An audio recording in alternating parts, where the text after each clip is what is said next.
Assalamu alaikum warahmatullah. Okay, to yanzu za mu yi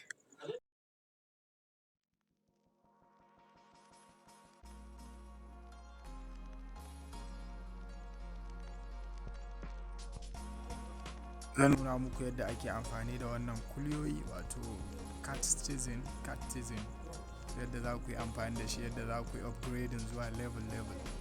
So idan ka zo ka shiga cikin catizen naka, idan na wajen play din nan sai ka jira ya bude. Yawwa idan ya bude zai zo muku kamar haka. Ni am already at the higher level, na can na riga na tafi. Yawwa, so abinda ake so ka yi shine ka dinga merging wa'annan kuliyoyin. Kaga kowanne yana da number ai, number 9, number alaikum salam, number 9, number 10, 18. So ake ka tafi. Idan ka zo nan misali kun ga wurin nan da na taba, idan ka zo za ku ga cat din nan ga su nan level har kusan guda 210. So ake, the higher you go the more you earn. Kun gansu har 210 shine the last one, 210.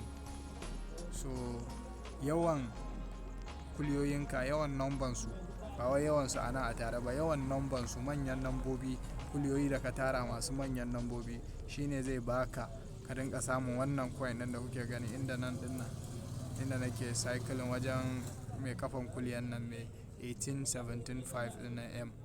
Yawwa shine nan kuma this is what you are getting per seconds.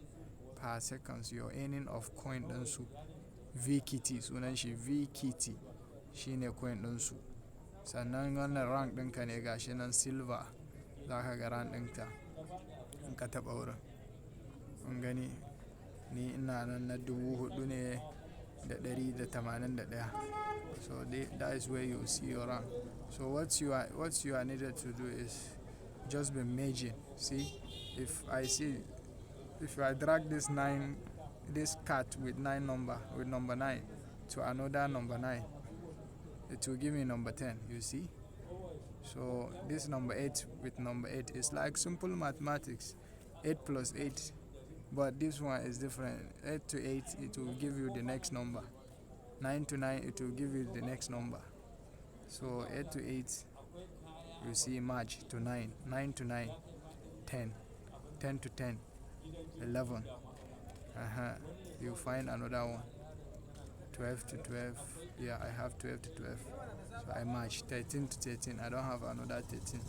So that's how you keep merging, and you can use your coin. That ku yi amfani da wannan din wajen siyan wani kuliya.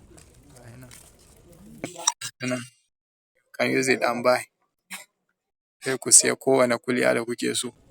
In kun gama can din ya cika, za ku rinka siya, sai kuna siya anan. So wannan kifi kuma, so you still have fish. Shi kifin nan shine ana amfani da shi wajen yin fishing.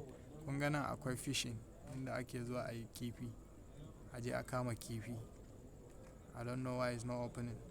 Okay, network is bad.